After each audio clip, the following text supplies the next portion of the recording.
कि देशज शब्द, कौन सा शब्द?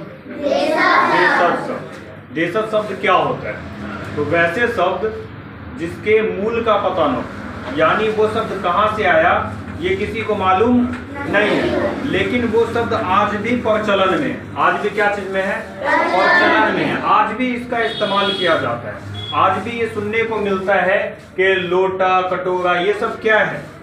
देशज शब्द है।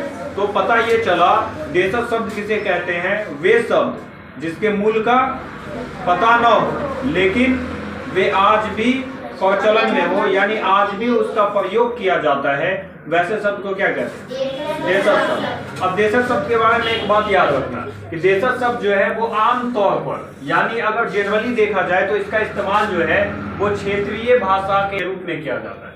किस रूप में? क्षेत्रीय भाषा के रूप में आज भी इसका इस्तेमाल किया जाता है। मतलब विदेशों में नहीं होता है, लेकिन क्षेत्रीय भाषा के रूप में इसका इस्तेमाल किया जाता है। दूसरा सबसे इंपॉर्टेंट ये याद रखना है कि देशज शब्द जो है इसका उत्पत्ति जो है, देशज शब्द की उत्पत्ति जो है देश जोड़ ज, इन दोनों के योग से बना है।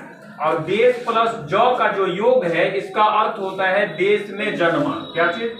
देश में जन्मा, यानी इसलिए इसको कहते हैं अपने देश में जन्मा हुआ शब्द। इसलिए जनरली जो है ये लोटा, कटोरा सिर्फ यही सुनने को मिलता है। बाकी जो है ना विदेशों में कोई ऐसा शब्द प्रयोग नहीं करता है। यहाँ तक कि ऐसा भी हो सकता है कि दूसरे राज्य के लोग भी इसका इस्तेमाल नहीं करते हो। जरूरी नहीं है कि भारत में जितने राज्य हैं सारे राज्य के लोग ऐसे ही बोलते हो, लोटा वगैरह बोलते हैं, नहीं बोलते हैं। तो ये इसलिए इसको क्षेत्रीय भाषा के रूप में इस्तेमाल किया जाता है। तो इसका अर्थ याद रखना। और भी एग्जाम्पल हो सकता है जैसे डिबिया, खिचड़ी, पगड़ी, ये सारे के सारे कौन से शब्द हैं?